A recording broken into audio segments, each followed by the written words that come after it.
sifunde the first book of Corinthians, chapter 12, verse number 7 to 11. Where I guess we'll stick around go verse number 7.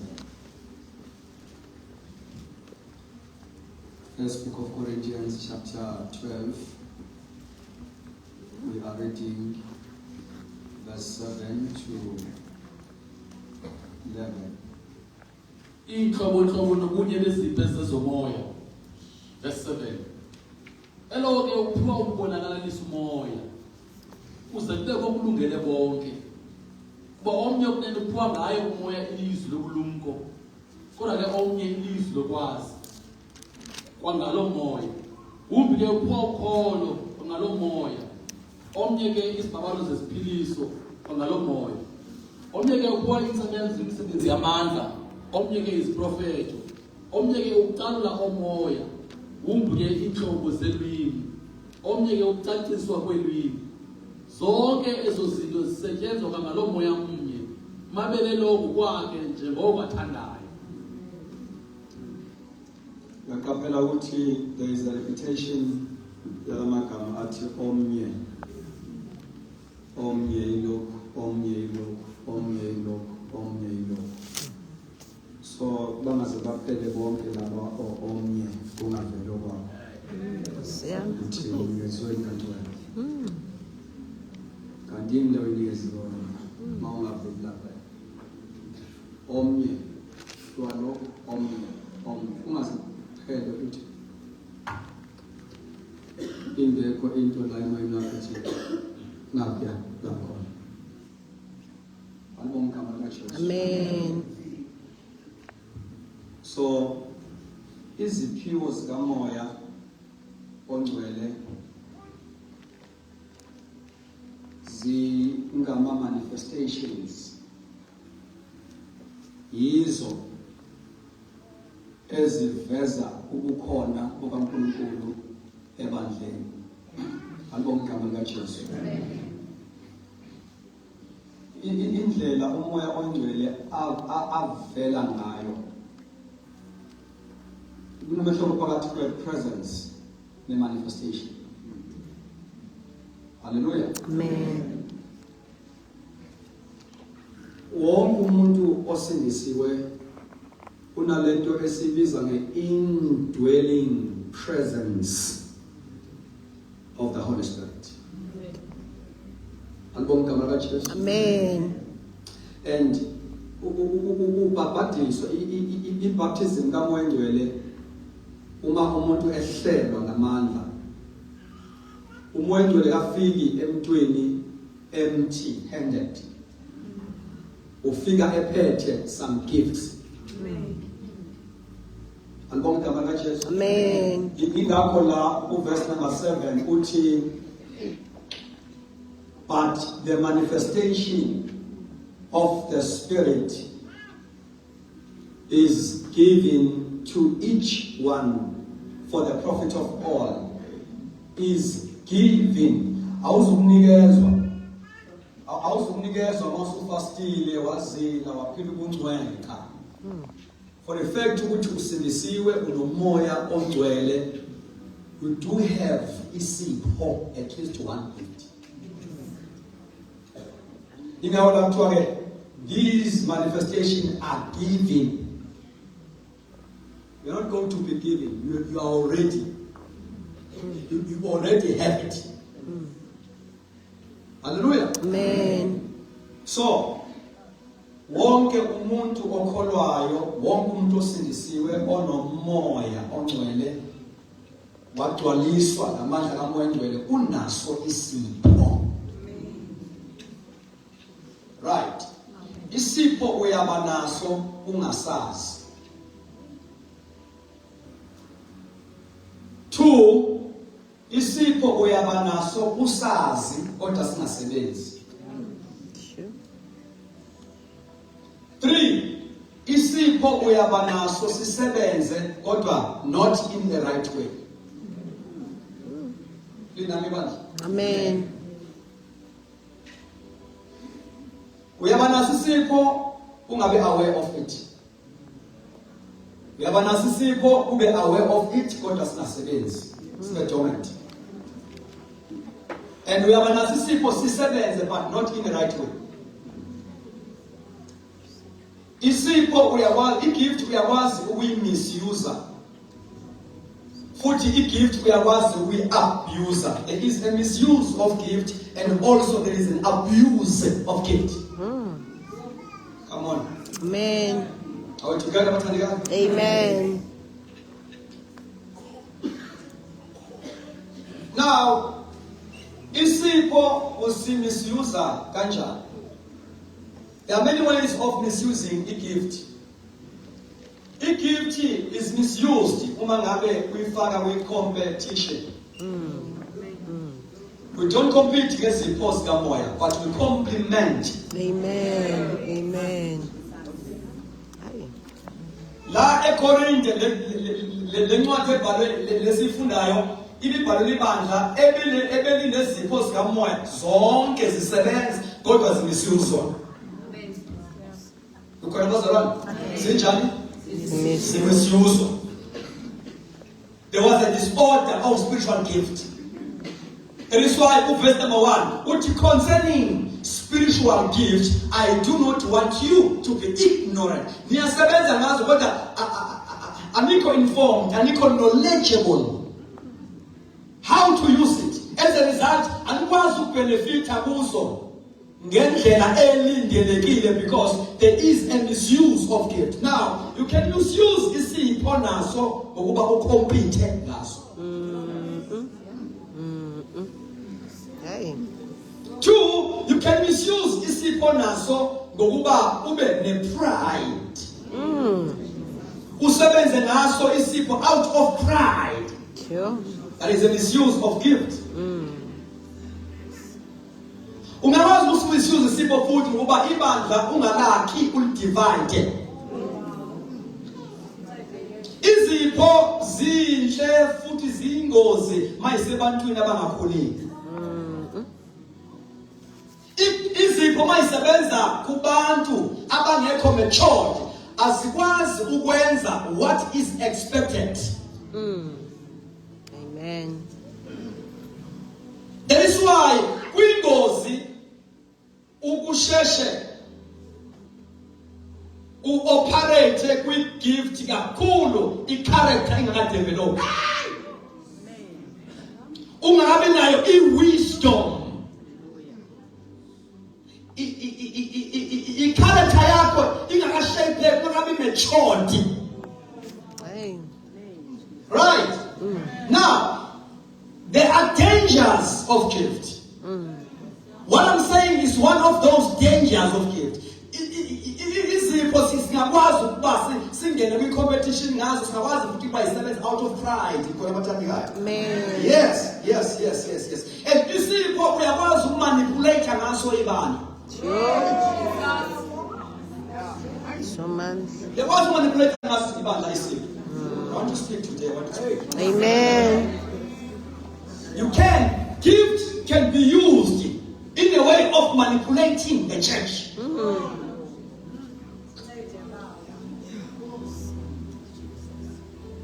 Ngoba nakho ngi-powerful, I am influential. Leyo nto bese ngisebenza for my own benefit.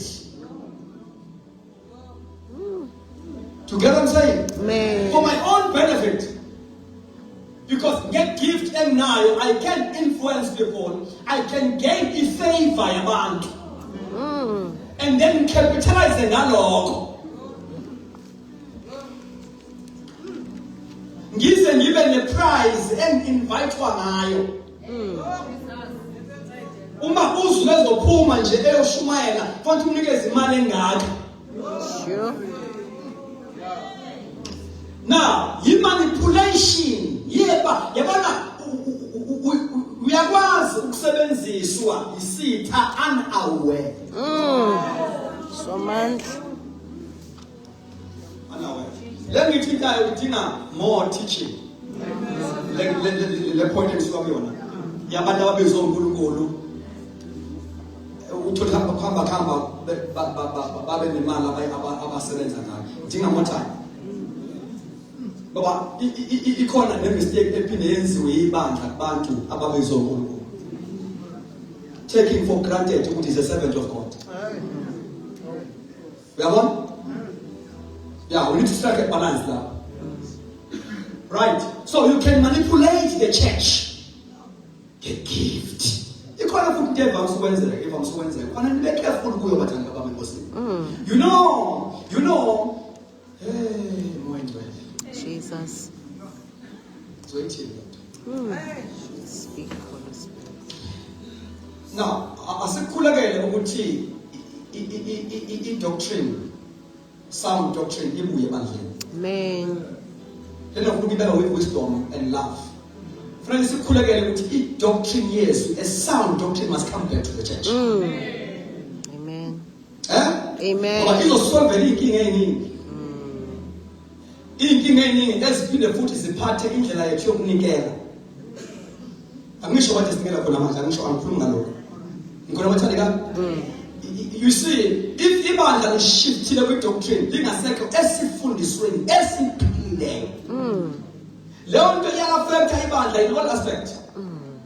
Glory to Jesus. That's doctrines esiwadevelop out of fundraiser, out of ukunikela. Ama-doctrines which are contrary to the scripture. Kosiam.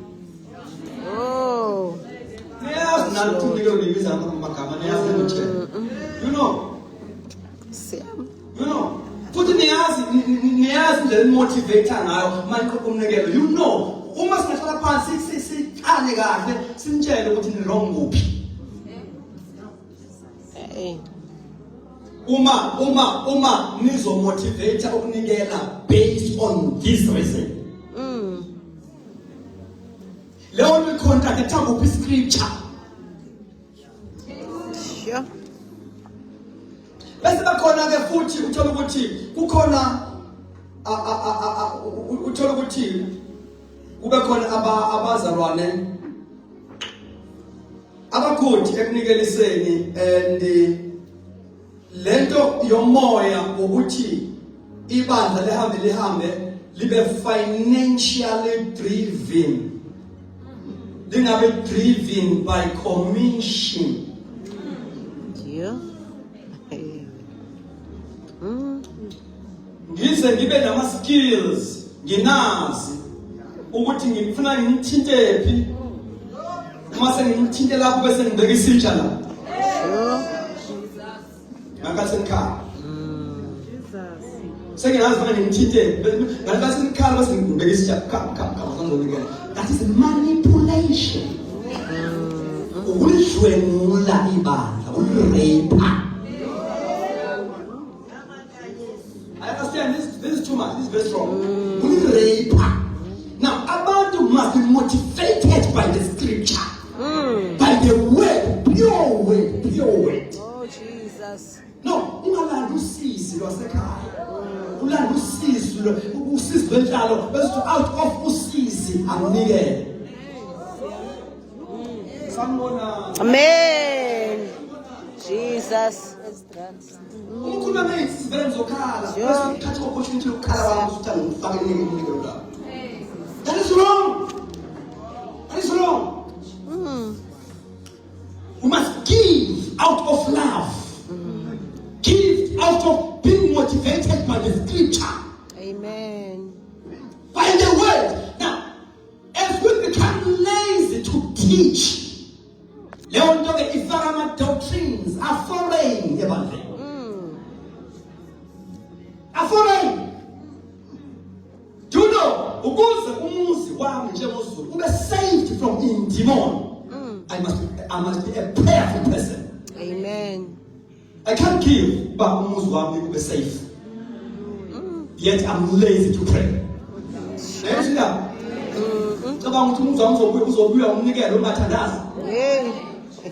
no way in the scripture. There's no way in the scripture.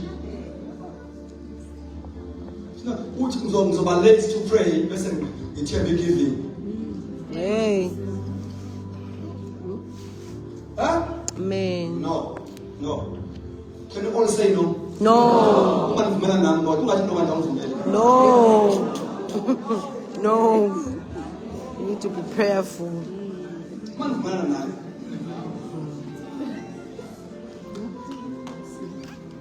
You teach people how to pray. Yes, Amen. Right.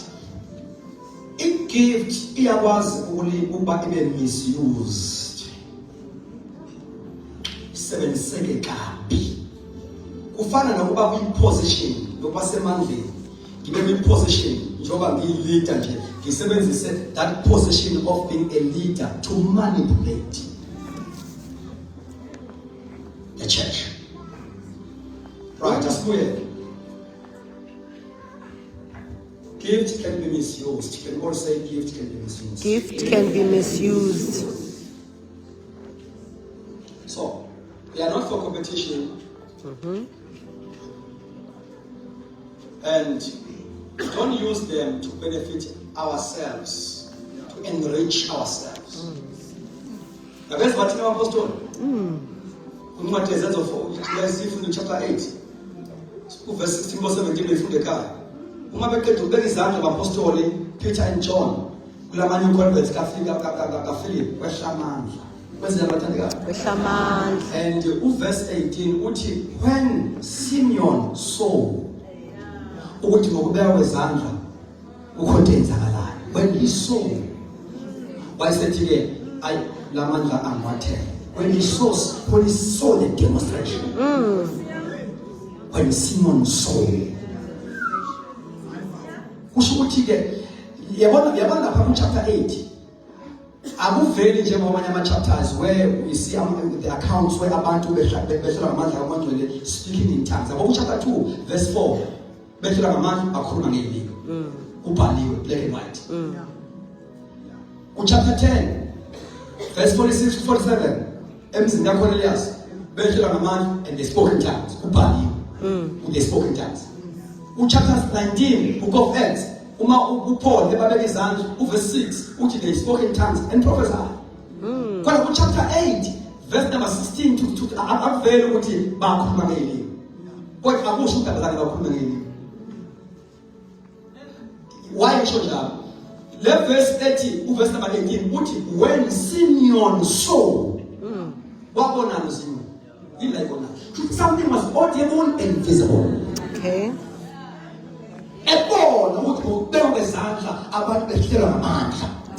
When Simeon saw, something was visible and audible. What might compare to Amanda? Simeon was a soccer, wayesebenza kwi-card, unamandla ayesebenza ngawo. What might compare Amanda ayesebenza ngawo nalawa? Hey, But no, man, this is super. Jesus. Because he who comes from above is above all. Oh yes. He who comes from above is above all. Can you all say he who comes from above? He who comes from above. He who comes from above. He who comes from above is above all. Yes. Oh yes. Nizomukela amandla avela ngasenhla uLuke usho njalo uthi niyomukela amandla avela ngasenhla bebanele uJesu mathe nizomukela amandla why specifically avela ngasenhla uJesu uya-acknowledge amanye amandla asebenza on earth but nizowathola ninavela ngasenhla ngamagama superior. Amen. Jesus. We acknowledge there are powers asebenzayo kunamandla witchcraft kunamandla inyanga kunamandla abathandazi kodwa nizowathola ninavela ngasenhla nizowathola asuperior and all other powers are subject to this power. All other powers namandla okugula amandla ezifo amandla okhenza angaphansi kwamandla kaMoyengcwele. Jesus. He who comes from above is above all. Amen. So when you want to let go Philip would no Simeon would No, man, this power, if I can have it. Hallelujah. Amen. Now, but Peter, you perish with your man. If you perish.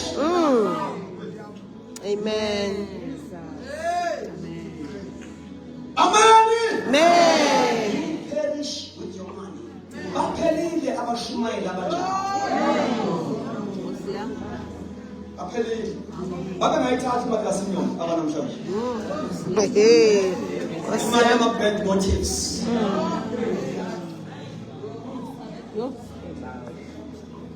Umuzwa wabala uNkulunkulu unomnikelo ofanele wazi umnikelo uyakhuluma umnikelo.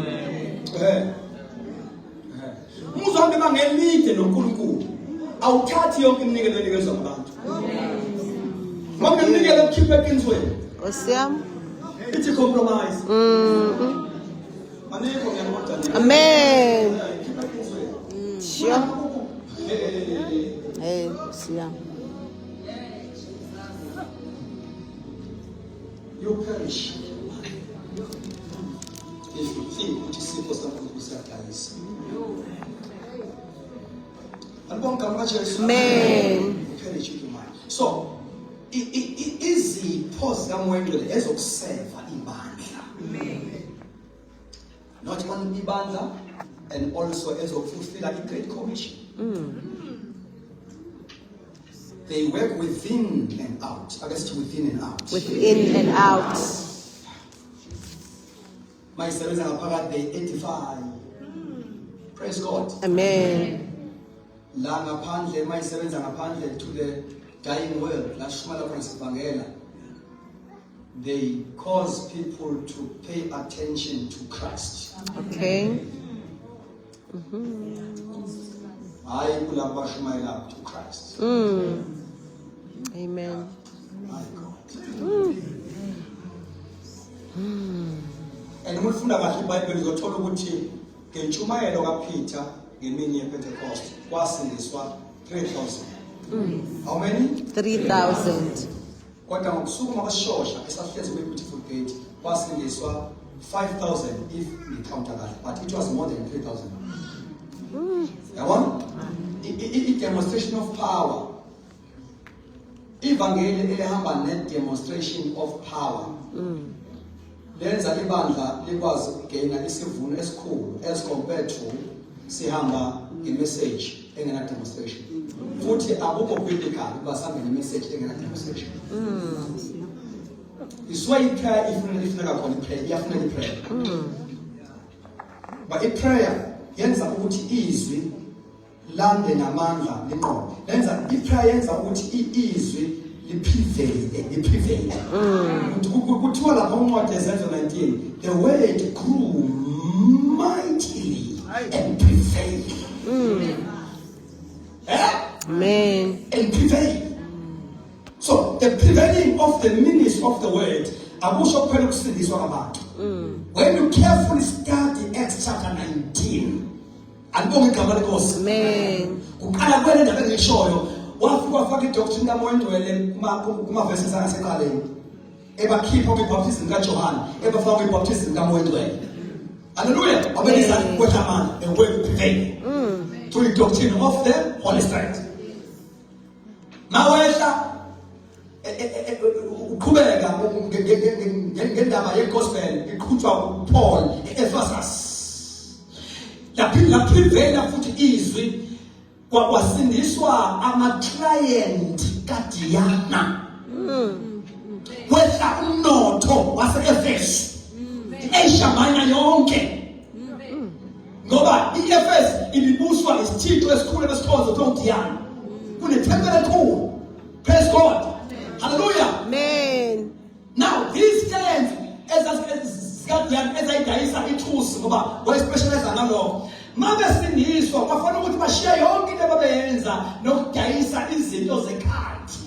Chapter 19 uyatshela even inani le material yonke ekhathi ebebakade beyisebenzisa ukuthi yayibiza malini masawenziwe iCalvary.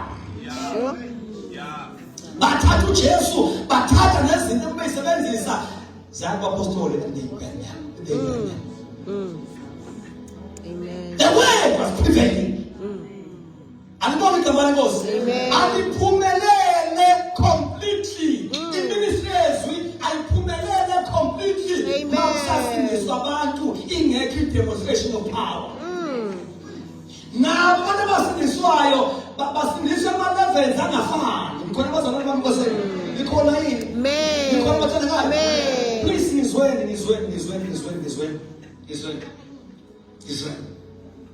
I-rank spiritual yebandla must go high. Uhlobo labantu abasindiswa sishumayela also tells ukuthi sikuphi i-ranking kwezikamoya. In as much as bonke abantu kumele basindiswe, kodwa kufanele ukuthi uma i-ranking yethu ikahle kwezikamoya as we evangelize, because ukuvangela is a warfare.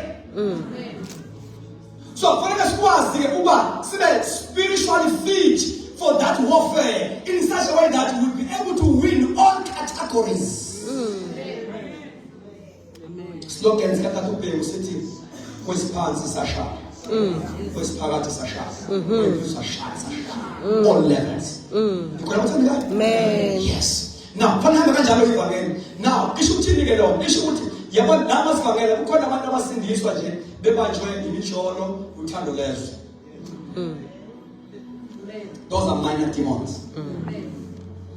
Nikhona ukuthi Amen. minor demons.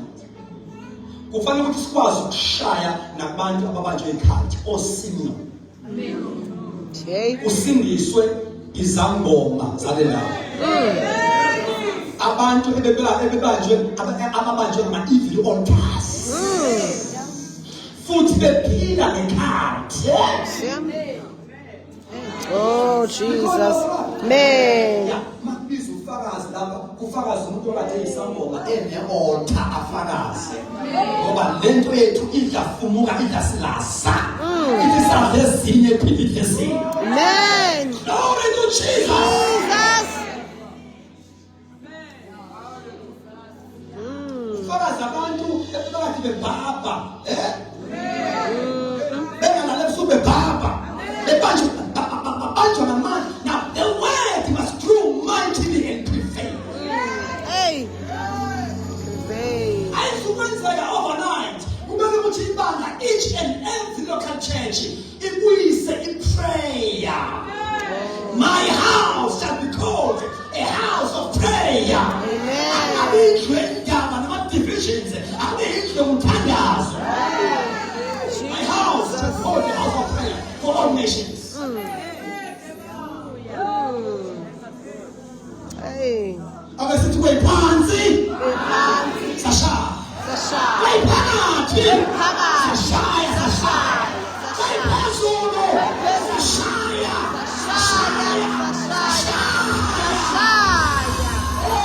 Thixo kaphela. Oh Jesus.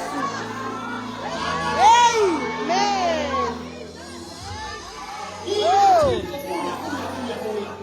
Uma lamandla engabuyi prayer sizokhonza nazo izangoma sinikele nazo. Ngikhona abathandekayo sikhonze nawo ama-devil worshippers sinikele nawo. Sikhonze nabantu abafasa intambo all over their bodies. There is no power in the house. Jesus. There is no power in the house. There is no power in the house. There is no power in the house. All we need is power. All we need is power.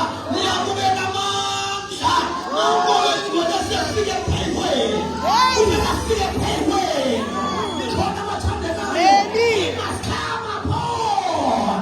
He must come upon. Come upon Shanta. He must come upon. Upon. Jesus. Hallelujah. Hallelujah. Messiah. And that befike phezu kwakho uyakwazi ngalelo langa uyakwazi ukuthi the hand of the Lord was upon me and he led me by the Spirit to ngomileyo ajika bayipenkule ngamandla because of the Spirit of the Lord that was upon me. Hallelujah. We can change dry bones. Ngamandla kamoya wengcwele siministerisha under the influence of the Holy Spirit. Shout Jesus. Jesus. Shout Jesus. Jesus.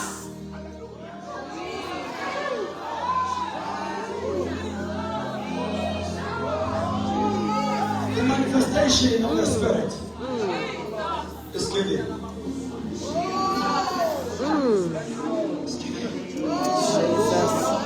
Wena uthanda ungathandi leli viki lizophela itholile into yakho. Lady. Jesus. Thank you, Jesus. Usathana akavumela uze revival. Wenza iphutha wavuma ukuthi ufike. Uzolayitwa. You will never be the same again. Egameni likaJesu. Umoya uzogoba azagobe nevoice yakho. Lady. Ivoice yakho iyodwa nje will cause a havoc. The kingdom of darkness. Uzokusathi baba egameni likaJesu. Udilike ngalo sasana. Lady.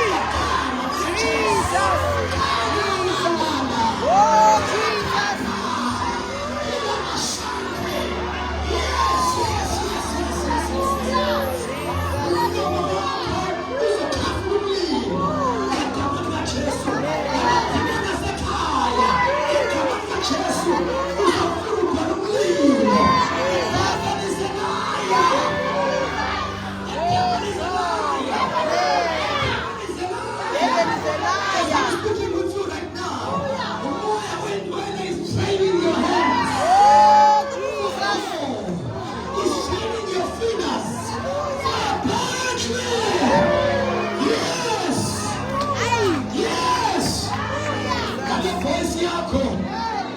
Commander all the evil gates.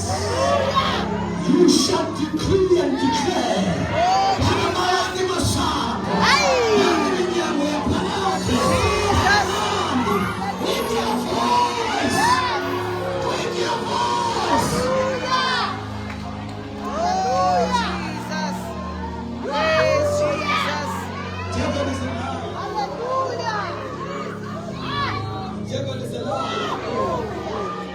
The church is coming. Thank you, Jesus. The church is coming. Thank you, Jesus.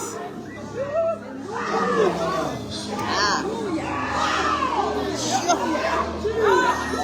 Siyakhuma, inkosi yakhona siyakhuma.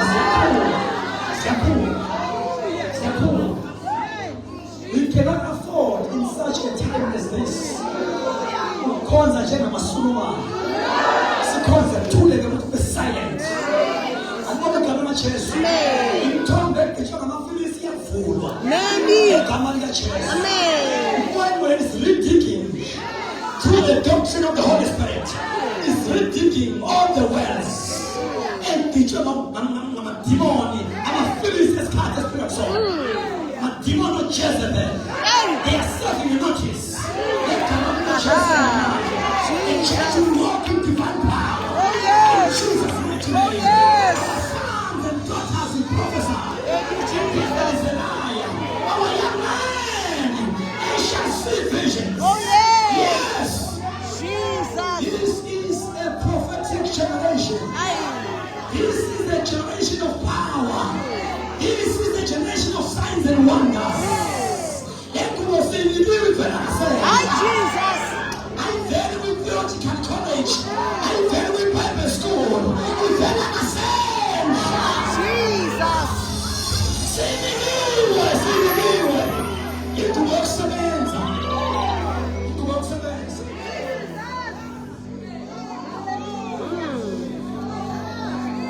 God is going to change even our prayer life. Thank you, Jesus. The time is now, not tomorrow. This is a praying generation. Amen. This is a generation of Habakkuk. Amen. Mayisililo. Amen. Esithi Jehova sizwile umlilo kawe. Siyesabi izenzo zakho.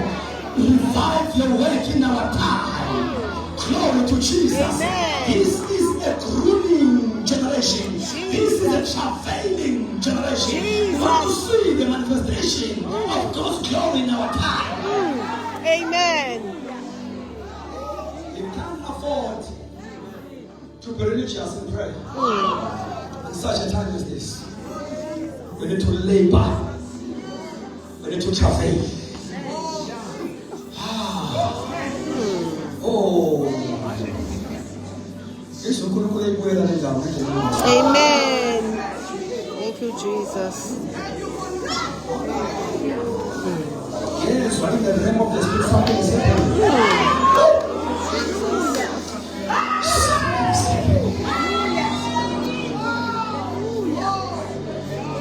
uNkulunkulu manivuma ngizodemonstrate nani ikhono lami.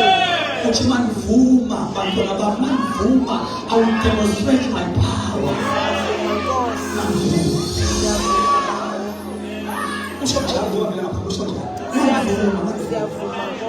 Demonstrate my power. We must kiss bye-bye at our bye-bye.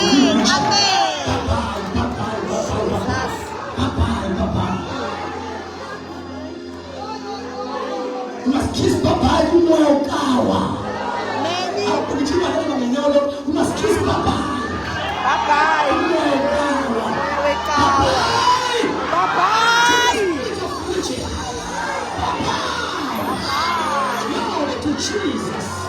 We embrace the power. We embrace the glory. Oh, hallelujah.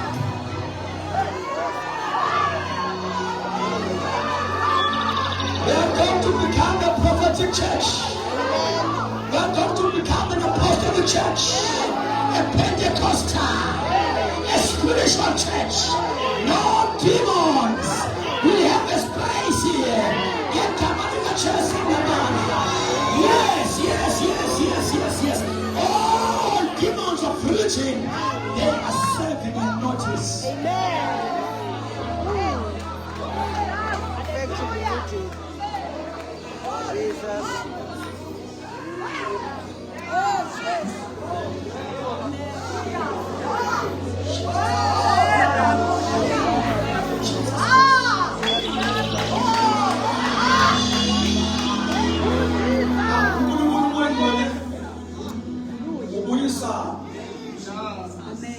Inspiration kuyonke iministry yebandla. Our worship, our songs will be inspired.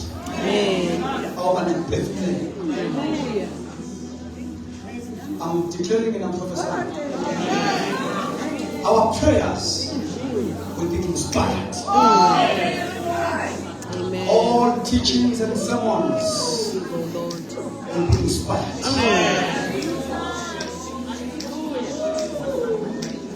Inspiration or inspirational ministry is able to raise everything that is dead.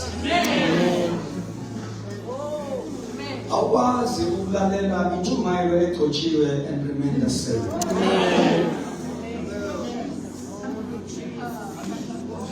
Awazi ukulalela ingoma enemphefumulelo and remain the same. Walongo miya prophet. Longo miya edify. Longo miya exalt. Longo ma izumusula ithawula vuita.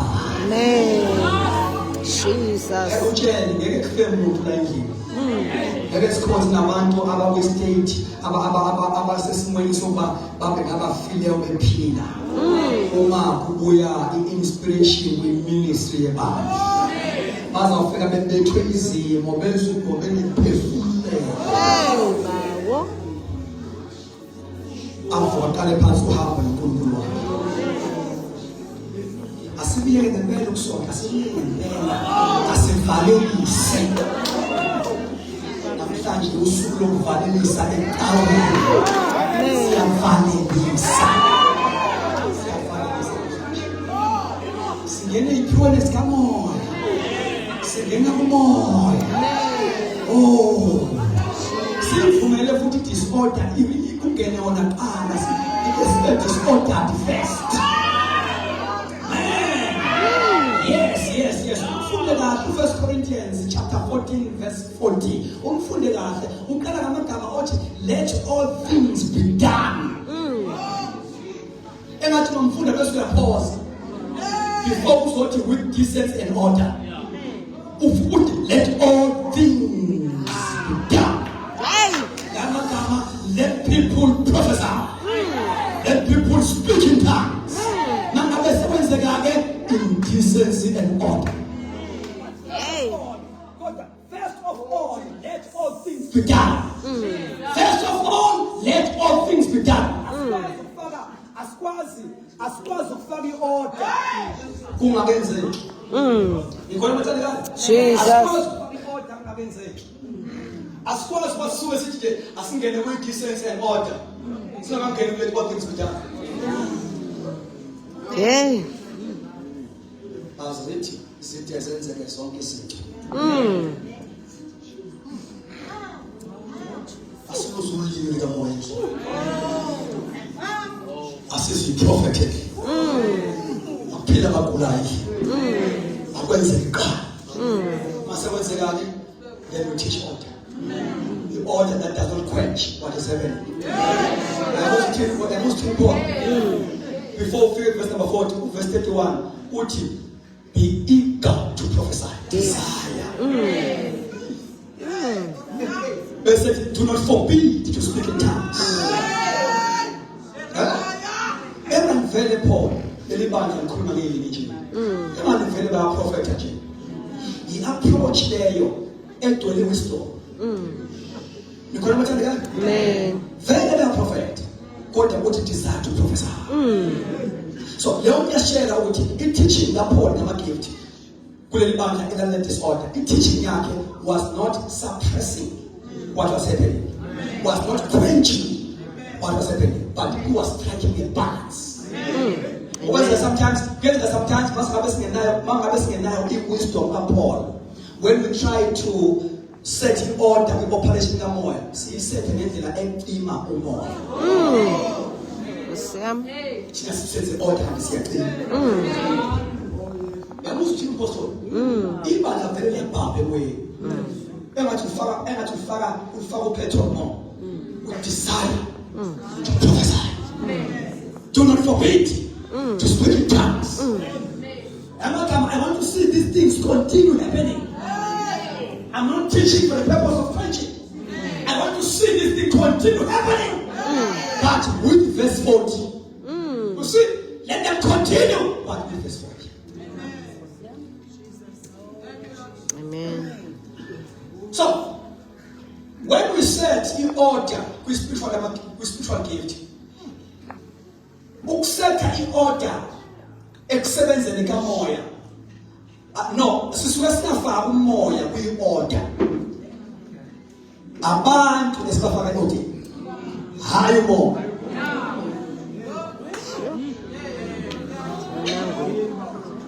Nangisho into mathandekayo. Ngoba nifuna babe na-order. Abantu. Hayi umoya by his nature, is discipline. Umoya adine order abantu, so i-order ayiqondene nomoya. Ingakho lawo. Ingakho uthi, hey, desire to prophesy. Continue to allow him to use you. Baba yena kana disorder. Kodwa mina yenza izinto ngendlela efanele. Right? So whenever we teach order, operation kamoya emandleni, asifaka umoya engcwele ordeni. Sifaka ibandla ordeni operation. Amagama silungisa ama systems, silungisa structure. Ukuthi engathi sebenza umoya engcwele bese bakhona confusion. Yes, engathi sebenza umoya bese bakhona i-confusion. Ingakho nje chapter 14. Actually, lama chapters out 3, chapter 12, first book of Corinthians, chapter 12, chapter 13, chapter 14. Lama chapters all 3 are doctrine.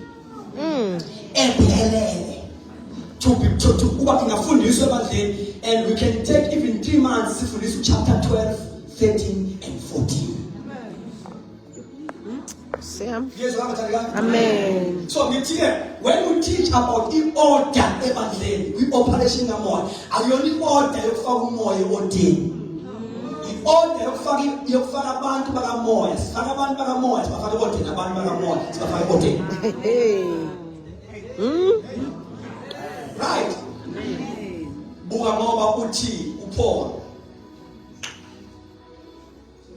umoya wabaprofeti uthobela abaprofeti isisho njalo. But leyo verse uma uzoyifunda kahle with original writings yayo ayisho ukuthi lo mprofeti uthobela lo mprofeti. Uma ngabe ukhona sawenza fana mthobele lo mprofeti ayisho umprofeti kulo prophet. The spirit of prophets are subject to the prophet. So don't issue ukuthi isipho so prophet singaphansi olawulo lo prophet. Can I put myself? Isipho so prophet singaphansi olawulo lwami mina prophetana. Okay. Angilawulwa isipho. Ngilawula isipho.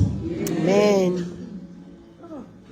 Amen. Usho ukuthi ke ukusebenza kwezipho zikamoya, ukusebenza kwezipho zikamoya indlela ethi sithi fanele kuhleleke ukusebenza kwazo, kufanele ukuthi mina engigcotshiwe ngibe matured in my mind, ngazi ukuthi I can't be subject under the gift that I have, but I gift be under my subject.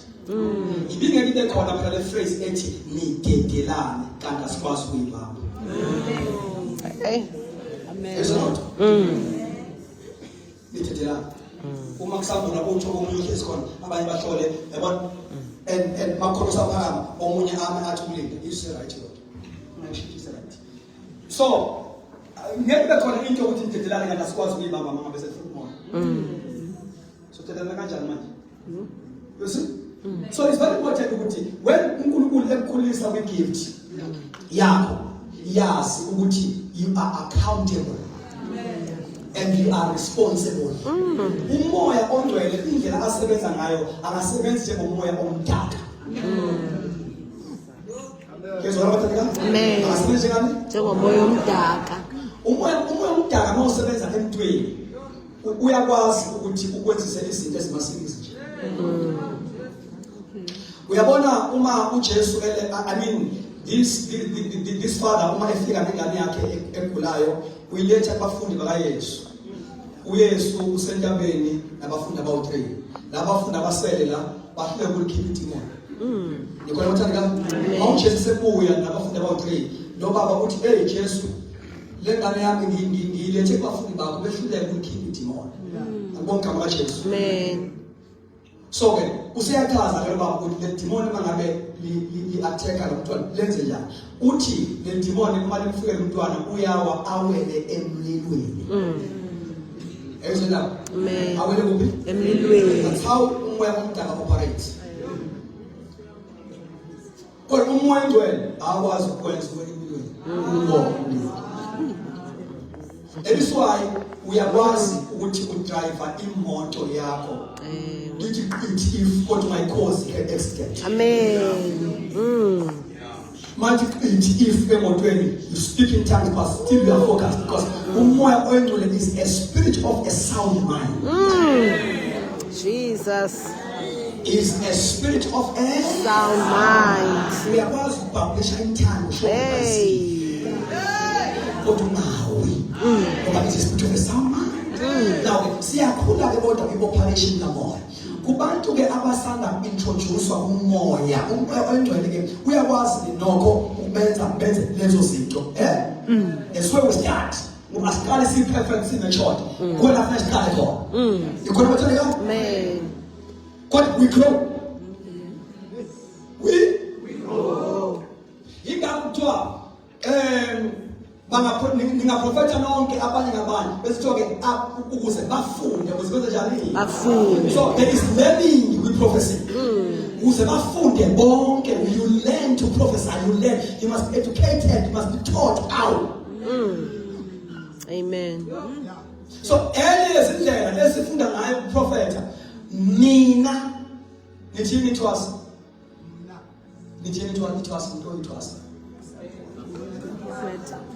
khona ithwasa khona ugobela igobela ithwasa endala ithwasa samathwasa semancane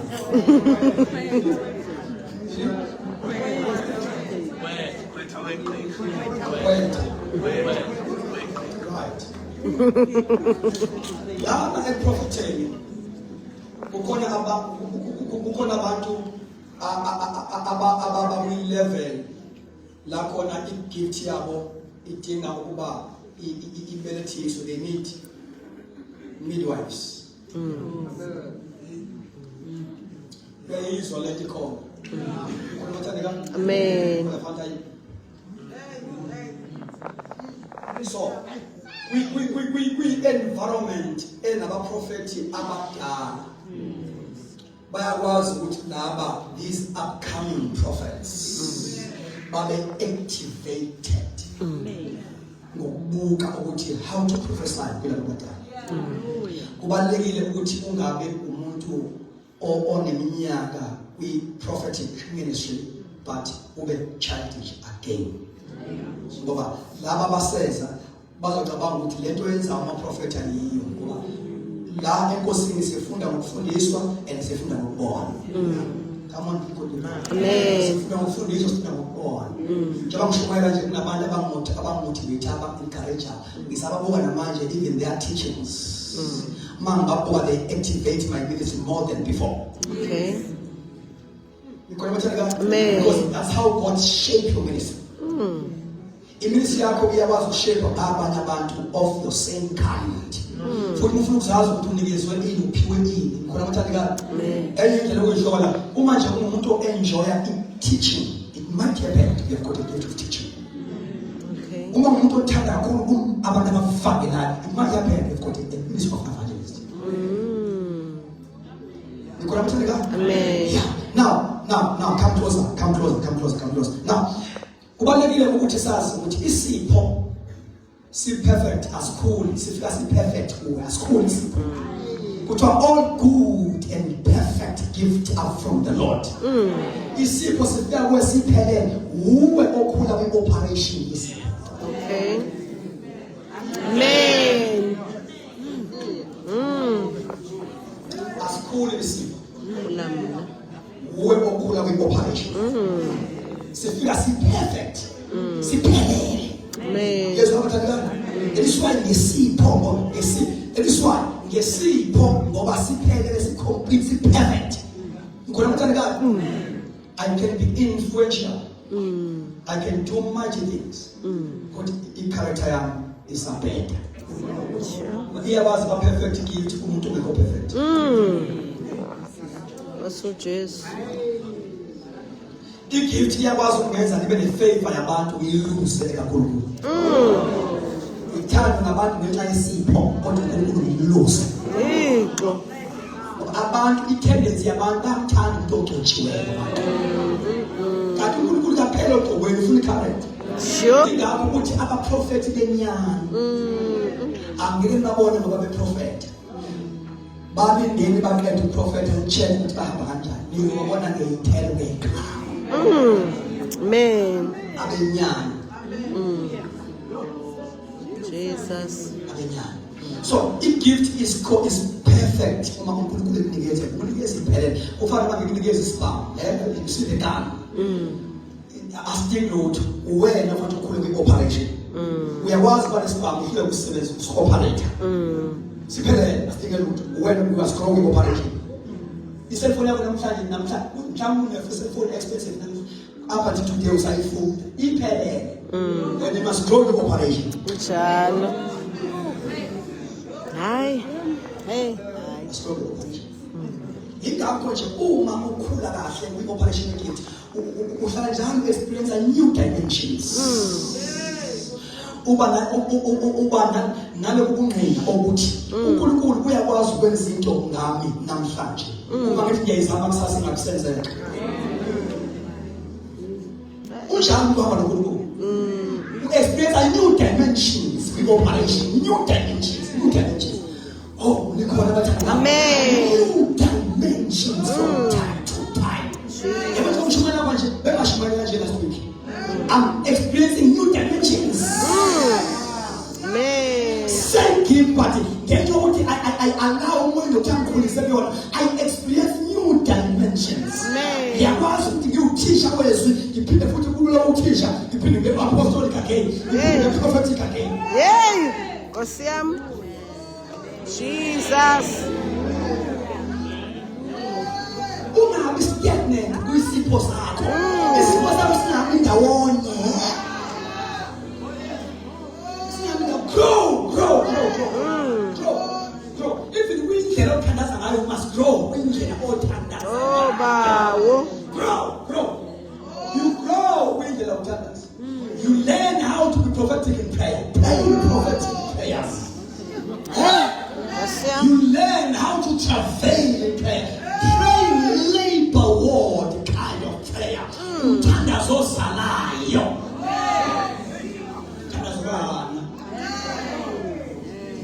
Ozala izinto engezalwe umsebenzi wase-bedroom kodwa ufuna umsebenzi wase-prayer room. Izinto ama-breakthroughs. Let me tell you something, I'm prophesying now. I-breakthrough ungayitholi ngendlela human systems. There's a divine system. Amen. Ungahlali kuphela ku-human system. Natural systems. There's also divine, spiritual systems. To gain some breakthroughs, to achieve some things. So, according to the natural system, human system, ukuze uwana athole ingane, ufanele ukuthi receive i-sperm cells somyeni wakhe e-bedroom. Sasa sihlulekile ukumnikeza ingane. Graduate wana through traveling prayer. To live what kind of prayer? Into i-bedroom ehlule ukunikeza i-prayer room. Amen. Thank you, Jesus. Makhaba ukuthi mawuhluleke ama-human systems uhlulekile. Uma umuntu owazi uhamba kwi-dimension ya-supernatural, uyazi ukuthi kunezinto ey'thola kwi-dimension ya-supernatural. Kubalulekile ukuthi ube noSamuel ongamkhomba endlini. Lokhu uthole emthandazo, uthole ngaphandle. No, Oh, bawo. Hey. la imali yakho khona ifika khona ukunikeza kodwa i-prayer ikwazi ukunika. Ngoba imali ikunikeze ngoba khona uzokunikezwa i-prayer. So ama-systems again. You see, the system of our health is a medication to heal people. Amen. But the system, yes, we don't use medication, but not to say you are not allowed to use medication. But the medication is superior, which is the name of Jesus. The name of So, the medication, our health, iyasithiba, iyasizolisa isifo ejiqedi. But medication yegama kaJesu iyasiqeda. Amen. Jesus. Now, medication, our health, limitations. But ihamba kwemfundo yodokotela ba-apply their knowledge what they have learned. Ngoba umzimba womuntu bawufundele abazali bawenza. Kodwa uNkulunkulu wawubumba uyawenza. Uyazi bona ke umthetho wakhe. So, education again, your science and our health is limited when it comes to healing a sick body. That is why if the cancer is reduced test number 4, but it says pelelwe nathi. Thatha into wakho uye ekhaya. Ngalekathi bathatha into wakho uye ekhaya awusadingi manje ba uphenike. Fanele wazi khona enye system esebenza ngaphezulu. Osiyam. Futhi ibandla kufanele ukuthi lizikholelwe izipho zikaMoya. Lizikholelwe ngoba zisebenza ngoba sizikholelwa. Amen. Sikholwe ukuthi there is a gift of healing. Ekwelapha i-cancer eshodokotela. Jesus. Inkosi iyasibuyisa nama-giants in our church. Ngikhuluma ngebandla endala. I'll pick up on AOG. Ngabantu who are walking in a dimension, a supernatural, in terms of healing and demonstration power. Amen. Ginger nene. Ginger nene. Hey. Obethengene abantu ukhala mandibona ngamabezi. Sure. Ambize lapha phezulu stage masezuphulukoze bekhala zokhuleka abagulayo angayibelizana athi nje ngegama la Jesu la yonke into phansi athi ngegama Hey. ngegama la yonke into phansi Nkosiyam. sikwazi kwenziwa ngendlela yeBhayibheli hayi ngamanzi hayi ngamafutha hayi ngemlilo hayi ngamakhotha man of God pointing with his finger. Hey.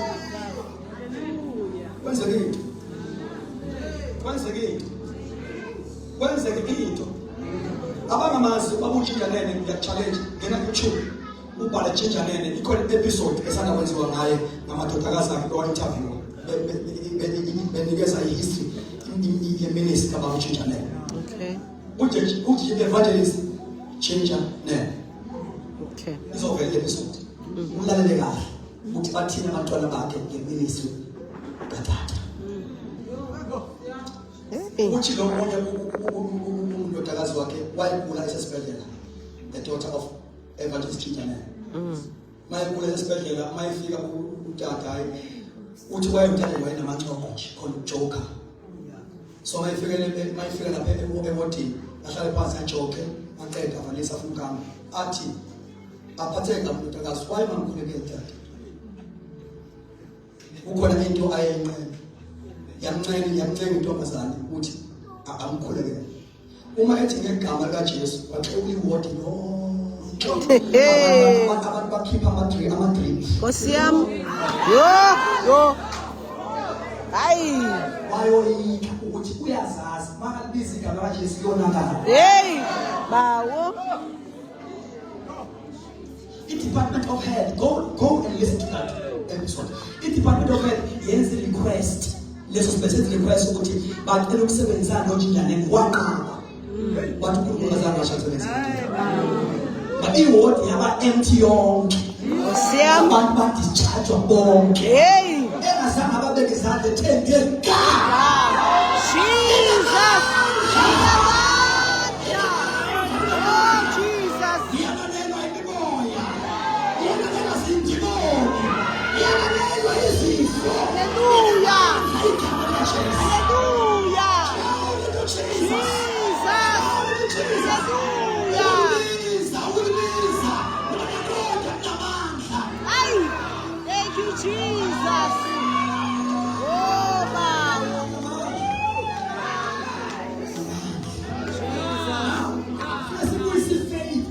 Faith in the name. Faith in the name. Get your song again. Faith in the Say name. it again. Faith in the name. Yeah, I faith my peace. Faith in the name.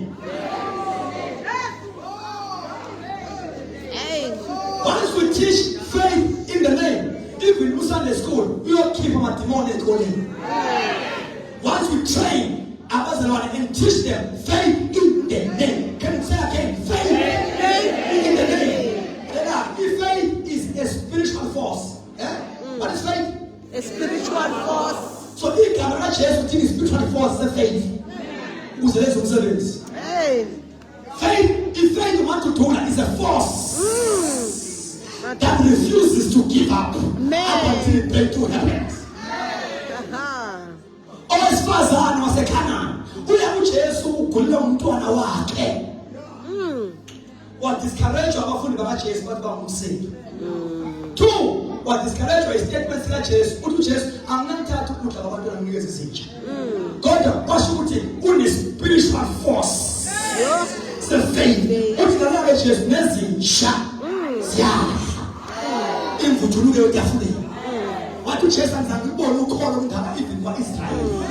Ukholo abathandekayo waphila umntwana walo mama ngenxa ye-faith. Yi-faith leyo okufanele ukuthi siyazi ukuthi kweli level that is a stubborn faith. A faith that refuses to give up.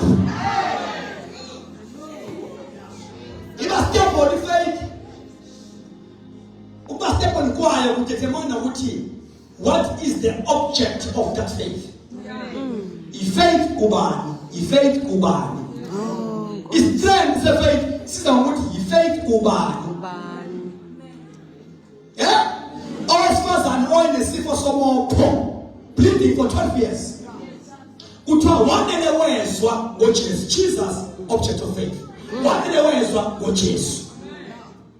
Wathi uma ngeke ngathinta umqumbelo wengubo yakhe izophila. Kusho ukuthi indlela abamfakazela ngayo ngoba faith comes by hearing. Wanele wezwa ngoJesu. Wathi indlela engizola ngayo kusho ukuthi amandla lomuntu akhona nje empahleni. Indlela abamtshele ngayo ngalomuntu kusho ukuthi amandla kusho ukuthi asikidingo sokumqhubeka. Kusho ukuthi noma ngathi kusho ukuthi noma ngathinta umqumbelo ngizophila. Amen. Wathubeleza. Wabreak up traditional laws. Zabajuda. Esithi owesifazane akaphume endlini ebleeda. Kodwa because of a spiritual force. Wabreak up the laws of tradition. Waphume ebleeda. Waphakathi kwamadoda ebleeda. Wafika uJesu ekawe zinhlungu multitude. Wafaka isandla. Wafaka isandla. And Tandazo, if I can only touch, if I can only touch, nobody is really. Only man that is the Gama, Sinakim Sholo, who is Sassi, Sibanda, Negama, Jesu. Hallelujah! Jesus! Jesus! Engathiwa nento ayi futhi lo manje uthinta kaphela ayi futhi mhlawumbe waJohana kabe kwaJesu ayi mhlawumbe waPeter kabe kwaJesu une conviction yokuthi uma ngeke ngathika kwaJesu isign healing isign healing awuthinta umqumbelo ukuthi iBhayibheli ukufa kwanqamba there uJesu wathi pay attention wathi bani umthintile Hey but abafundi bakaJesu ayiJesu sithina sonke nje no I'm speaking about the touch of faith. Hey Ngiyamthinte kodwa not by faith. Hayi Yasi inkonzo siyakwazi ukuyivula size siphume singazange simthinte. Yo Siphume singekho hint ngoba asinayo faith to touch umqumbelo. We need the faith yokubamba umqumbelo. And no faith is overnight. We must be taught doctrine in the church. Because the more we teach, usathana uyazi ukuthi why elenza ibandla li-enjoye nje injumayelo. Ulibamba lapho. Akafuni ukungena kwi-teaching ngoba uyazi i-teaching produce faith. And ibandla nokholo i-radical. I-radical ibandla nokholo. So if faith yakho isibe namandla, it is always determined ukuthi yi-faith kubani. Sarah wayesene 90 years engabathola abantwana. But when you read Hebrews chapter 11 verse I think it's 11 kuthiwa noSara naye imbawu wathola amandla okukhulela ngoba ethi ukholekile okuthembisayo. Ayizwa lonto? Futhi amandla okuconceive kukaSara akuyanga ngokukholwa nje kodwa kwanga ngokukholwa ukuthi ukholwa kubani ukuthi lo thembisileyo is not a man to lie. Wathola amandla okukhula ngoba ethi ukholekile okuthembisayo. So mathembise lo akwazi ukungenzeka. Akwazi ukungenzeka. Now all these doctrines are very important. The doctrine of God. You see, in doctrine, isifundiso ngoNkulunkulu. Who is God? God asikwazi ukumkhonelwa, ayikwazi ukudevelop faith towards God ngoNkulunkulu esinamazi. Information so weak eshaba. But God informed about God. Ingakho uthi kuDaniel abantu abamaziyo uNkulunkulu wabo, abantu abamaziyo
purpose kaNkulunkulu ngomuntu always supersede, override i-weakness yomuntu.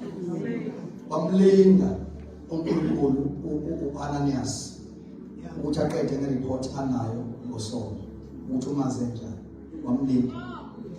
Balalela nje lo isitsha sami, lo isitsha sami. In every abantu kwi-prophetic ministry kukhona Prophetic ministry. yabona balanga bami uNkulunkulu anikeze a word of knowledge a positive ngomuntu esazi indaba zakhe ibhetha.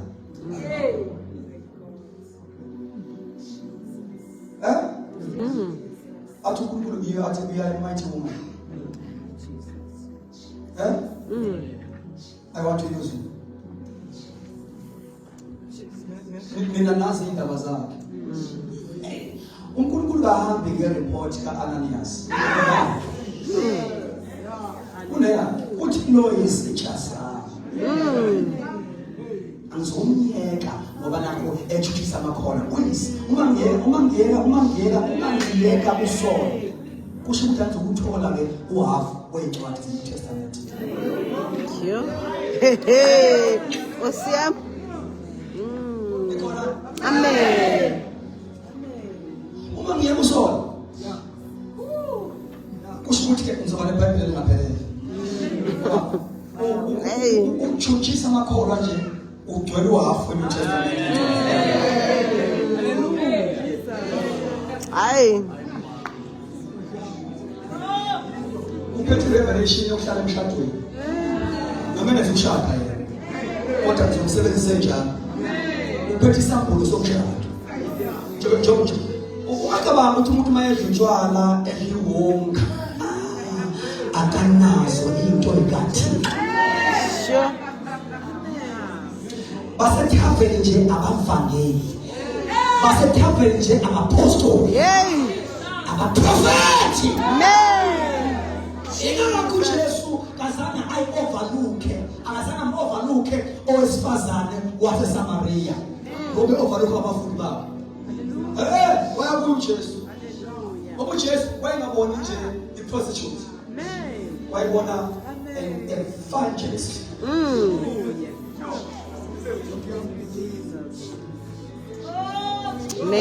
Izinto edileya ukusebenza kaNkulunkulu ngezitsha esizaziyo. Hayi. Sinikeze attitude. Kwala noma umuntu eseyilungisile indaba yakhe. Thina sinethendency yokumbambela umuntu.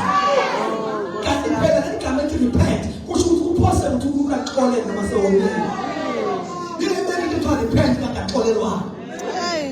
Inkinga yebandla, and this is a strategy of devil ngoba great giants of God zife kabi siqale kahle noma zife sephendukile kwaye sephendukile asangabe sisabanikeza i-room enough asangabamukela wholeheartedly sabamukela ngobhathi lento yabakhiplisha akhiplisha webathandekayo ayawo amaqhawe kulendlela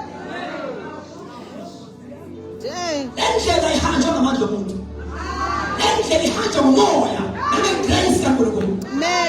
Igama umpostoli uPaul, a great apostle who wrote half of a New Testament book, njalo wayibhala elobele babantu akayeke ukucela umthandazo esikhulekele nathi. Osiyam. That's why Lord. Hey. Isikhulekele nathi. Ucela umkhuleko kubantu abazale yena emoyeni akamthandazele. Hey. Siyamsana? Amen. Now, we must not reject people. uJesu, I'm about to pray. uJesu, we must learn from him. We must learn from him. We must learn from him.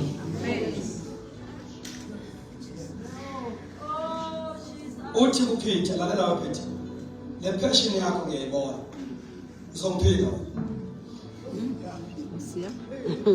uthi uPeter hayi mina hayi ngofana ngizomphika futhi mangabe sizomphika uJesu wayazi ukuthi ukumphika kwakhe uPeter uzobe ngamphiki ngoba intentional meko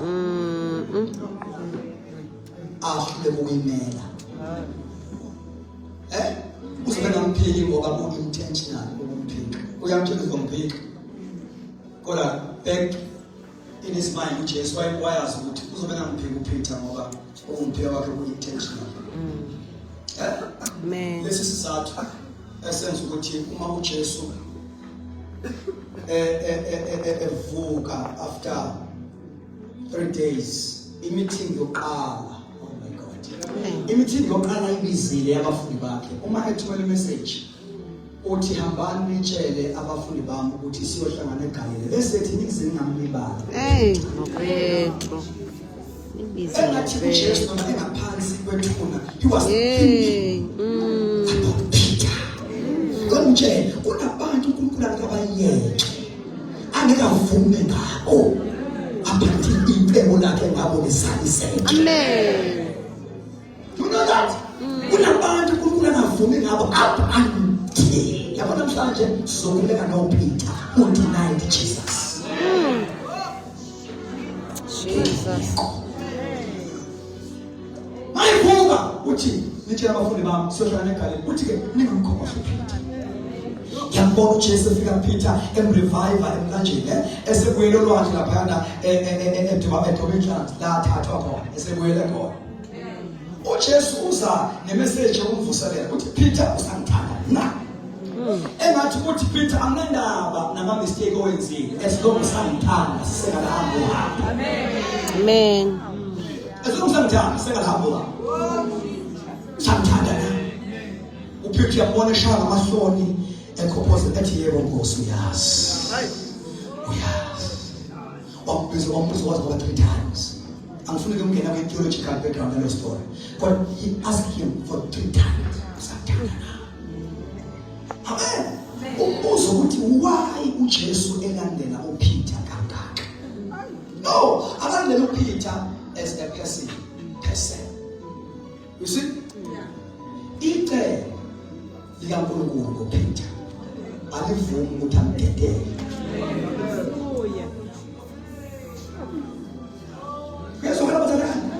Ite likaNkulunkulu alivumi ukuthi amdedele. Uyazi uJesu ukuthi uma ngingaluza uPeter I will lose 3,000 souls. Ezosindiswa ngale message yale ndoda after Pentecost. Uma ngiluza uPeter ngiluze 3,000 souls. Uma ngiluza uPeter ngiluza indlu kaCornelius. Umbika nje ugcwele imphefumulo 3,000. Umbika nje ugcwele isivuno sefamily kaCornelius. Silapha Peter. Akutshela wena une-potential ukhulele unezinto. Unezinto usathane ngekatshela uzotshela uJesu. Weak as you are. Glory to Jesus. Amen. Weak as you are. Oh, Jesus.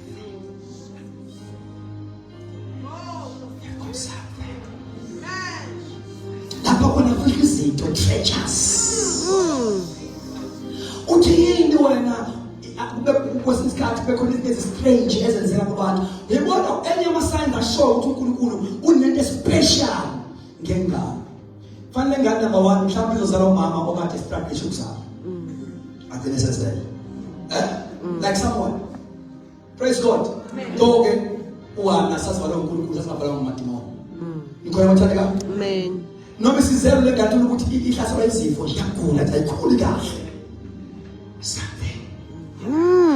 Usathane imishono yakhe ama-bullet akhe akawa-waste. Ushaya necebo khona. Okay. Yeah. Amen. Ungabona umuzi wakho nje uneyinkinga eziningi ama-bullets imishono ama-missiles kaSathane abayenziwe.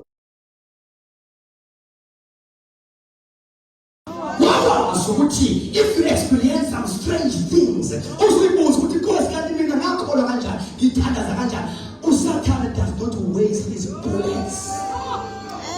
kufana nenzondo. Yabona uSathane uses many weapons. Uses many weapons. Because I'm about to pray. Keep me in here. He uses many weapons. There is a weapon of false accusation, which is very strong.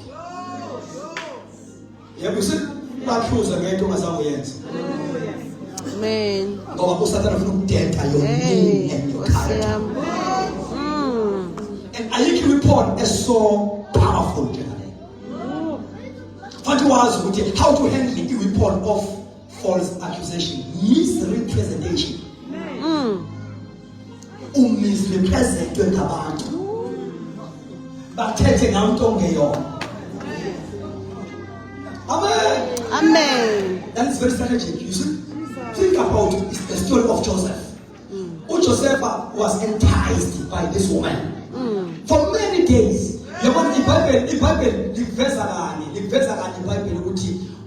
Potiphar what was ulale nam. But when you study Lamagam at was ulale nam, for 40 days. Usathane knows the power of repetition. And we with one thing, keep on repeating one thing. Also now. What don't find it, I get now. Dang. Hallelujah. Amen. Jesus. My Bamba, umfana wathi ngama-Alexander Charles. Alela. Ubengeka adabule. Ngoba umbuzo uzothi okay siyabona ngeJoseph uyaphika. Manje ijazi ifuna nebedroom. Hayi. Kunama-trap ongakwazi ukuyiphendula kuwona. Kodwa umoya ngcwele abe advocate.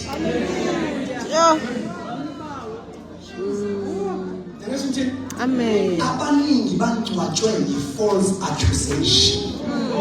Bangena kuleyo graveyard. Bawo. Kuthi benamhlanje bazange bavuke. Ngenxa ye-false accusation. Ngoba i-trap is so systematic in just the way that it convinces the mind of people who destroy wins.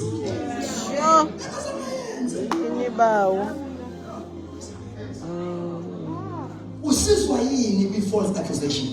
Usizwa yi-altar. Fanele umuntu oliseyivisa kahle i-altar yakho yomthandazo.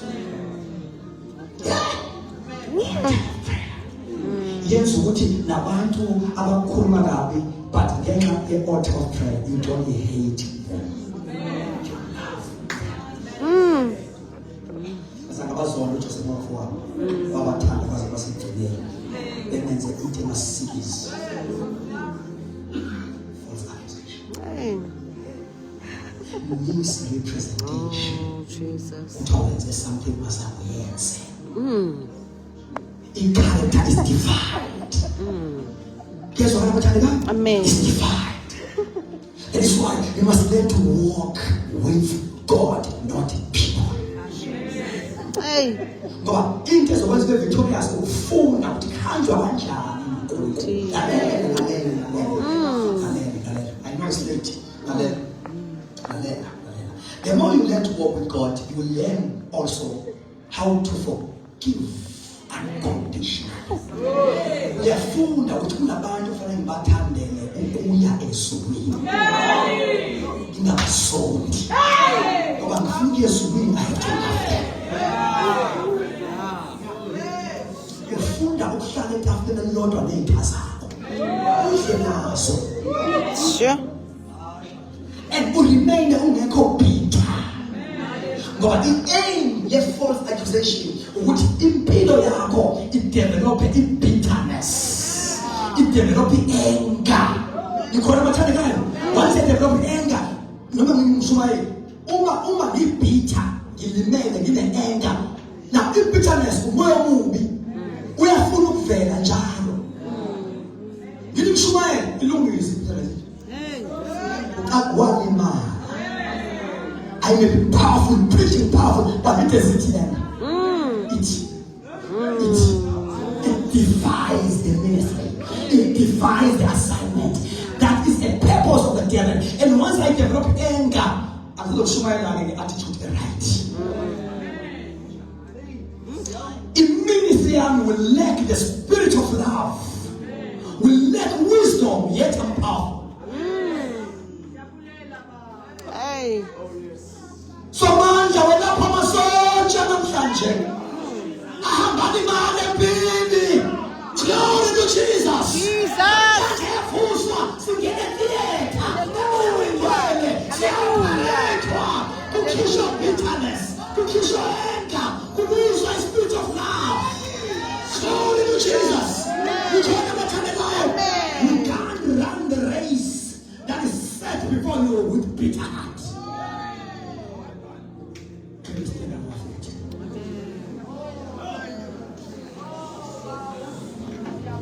Holy Spirit,